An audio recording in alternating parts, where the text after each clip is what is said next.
Senhoras e senhores senadores, eu quero agradecer ao senador Paulo Rocha, que antecipou, trocou comigo para que eu tivesse a possibilidade de falar agora, já que tem uma tarefa de tentar organizar uma reunião amanhã com o presidente desta casa e todos os governadores do Nordeste, e voltarei a falar isso na sessão normal, a falar disto.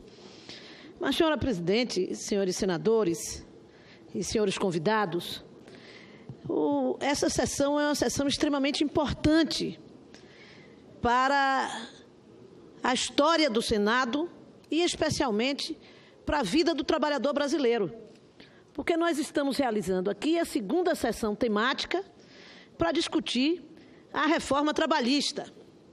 E esta reforma, quanto mais a gente discute, senadoras, mais a gente vai tendo certeza das suas dificuldades e dos seus pontos absolutamente nefastos.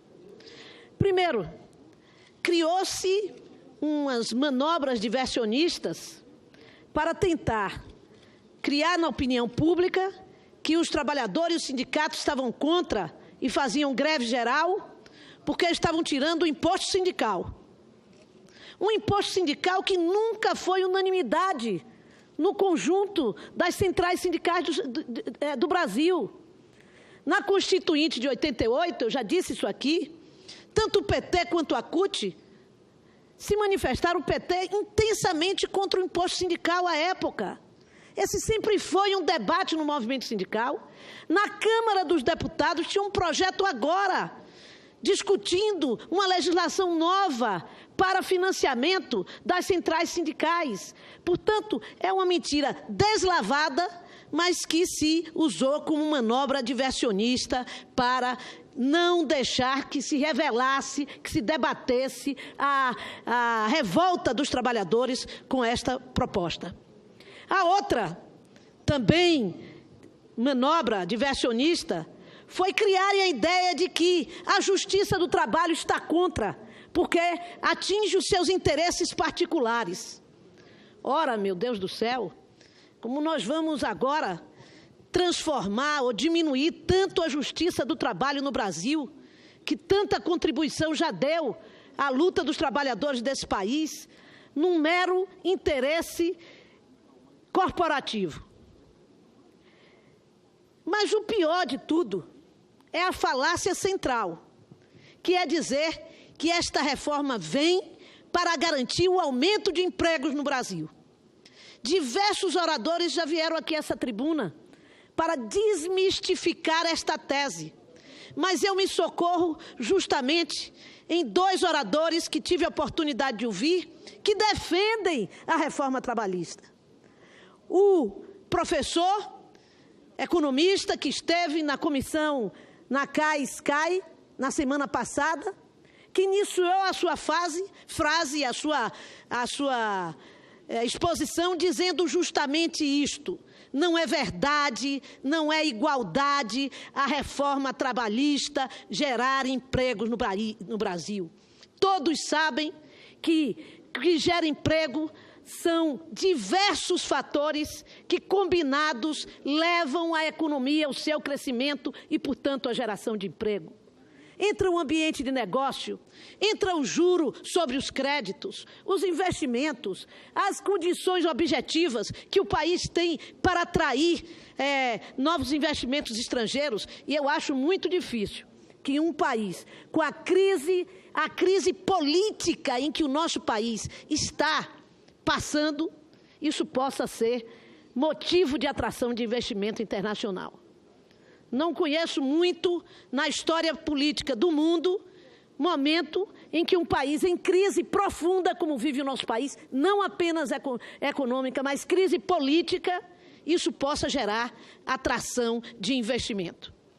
Mas, muito bem, o senhor Antônio Carlos, se não me engano é o seu nome, que eu quero parabenizá-lo, primeiro pela postura de estar aqui até esta hora, participando de um debate, onde a maioria dos que se pronunciaram são francamente contrários ao seu posicionamento. E o outro, a ter sido sincero e dizer mais do que disse o nosso economista na semana passada, que não só não gera emprego diretamente, não pode se criar esse sinal de igualdade, como não se pode fazer uma reforma em tempo de recessão, pensando na recessão. O que é mais importante ainda. É mais importante porque este dado de estarmos num período de recessão não pode se afastar da reforma que nós estamos discutindo. Porque quando se diz que se fragiliza as relações de trabalho, elas se fragilizam justamente porque nós estamos num processo de recessão. E recessão significa que os trabalhadores estão mais fracos na relação de disputa entre o capital e o trabalho. E é por isso mesmo que não é o ambiente adequado para a realização da reforma trabalhista. Esta é uma reforma para se realizar num momento de crescimento econômico, onde nós pudéssemos identificar quais são os nós, quais são as dificuldades, quais os setores nós poderíamos ter uma modificação na lei trabalhista para fazer com que ele ande melhor. É o setor varejista, é o setor industrial, é o setor do comércio, onde é mesmo que a relação de trabalho das leis trabalhistas está sendo um dificultador.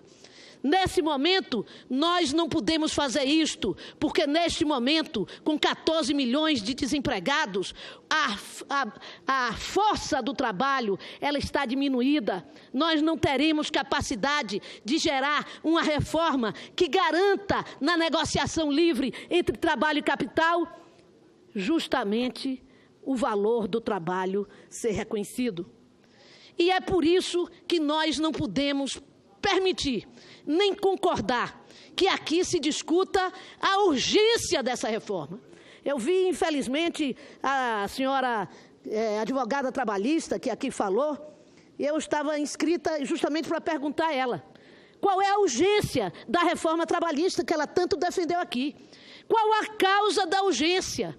Por que ela é urgente? Se ela não gera emprego diretamente, qual é a urgência? Porque a urgência está não neste argumento que estão colocando. A urgência está na necessidade que tem o governo de aprovar rapidamente, antes que o conjunto dos trabalhadores tenha a condição de se mobilizar mais ainda para impedir o que nós estamos vendo aqui vergonhosamente acontecer na Câmara dos Deputados, quando o mercado livre do governo federal está exposto nos grandes meios de comunicação, com liberação de emendas, com o que se fala na Câmara, é que cada deputado que participa ou participou da comissão de reforma trabalhista vai receber por fora da liberação das suas emendas 15 milhões do orçamento da União, 15 milhões em emendas e benefícios para que ele defina como ser aplicado. E outro, além disso, os cargos abertamente sendo negociados. Por fim, um refis que se discute agora, um refis para o refinanciamento e perdão de dívidas históricas dos grandes devedores, sendo negociado pelos deputados. E isso não se transforma em escândalo. Quando nós aqui, à época, fomos discutir uma mudança da meta fiscal do governo, no tempo da presidente Dilma, e se anunciou 2 semanas antes que iam liberar as emendas individuais, foi escândalo nos meios de comunicação e no plenário desse Senado, que ainda não vi um só senador subir a essa tribuna para contestar esta posição do governo de negociação aberta, e é dito explicitamente. É preciso fazer isso para garantir a vitória das reformas que estão no Congresso Nacional. Isto sim é vergonhoso. Isto sim é vergonhoso. E isto não, portanto, não se sustenta, porque ela inverte os valores democráticos da sociedade brasileira. estes valores, que são o que eles continuam dizendo. A reforma tem que ser rápida, porque o presidente da República é impopular e tem que aproveitar a impopularidade para poder fazer as reformas. É o inverso do posicionamento dos países democráticos. Quando um governo está profundamente impopular, este governo, se for no parlamentarismo, cai e se constitui um gabinete, ou se for no regime presidencialista, se convocam novas eleições. Aliás, o Reino Unido, que é parlamentarista, convocará antecipadamente 3 anos a sua eleição para enfrentar a discussão que hoje a sociedade lhe colocou, que é a saída do mercado comum europeu. Mas o Brasil não. O Brasil, acostumado a um pensamento da elite política e principalmente da elite empresarial, de que sua vontade tem que ser feita. Se ela não é feita, derruba-se o presidente. Quem tiver de plantão, seja mulher ou homem. Então, é necessário que a reforma seja no atropelo. Ora, senhora presidente, para finalizar, uma reforma dessa que mexe com a vida de 37 milhões de pessoas empregadas, de 13 formalmente, de 14 milhões de pessoas terceirizadas nesse país, e de mais um universo de 14 milhões de desempregados, e quantos outros que pretendem se empregar, e que não terão o direito de debater essa reforma, porque o Senado Federal já decidiu, meia dúzia aqui, já decidiu que no dia 30 nós teremos que votar essa reforma. Menos de um mês da reforma chegada ao plenário desta casa, ou esta casa. E não se fala em autoritarismo.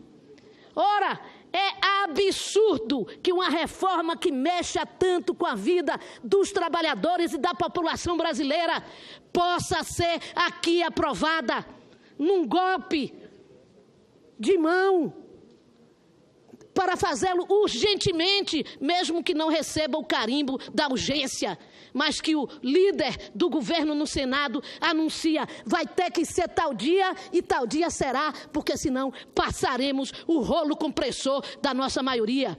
Vamos ver se tem maioria assim. Vamos ver se com os trabalhadores na rua vocês terão a maioria que garganteiam.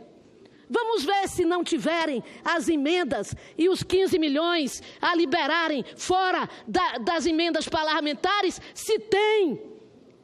Por que não está cheio aqui de senador governista?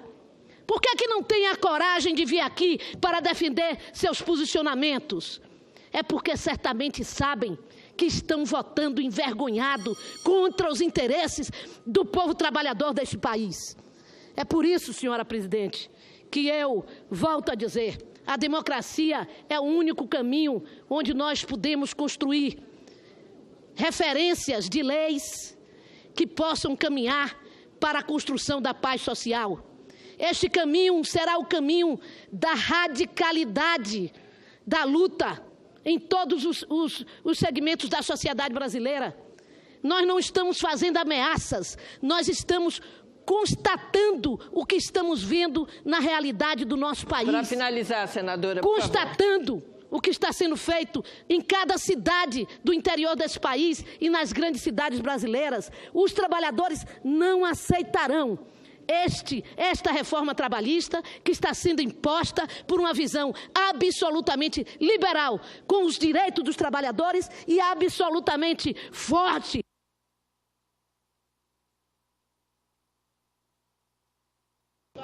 Obrigada, senadora.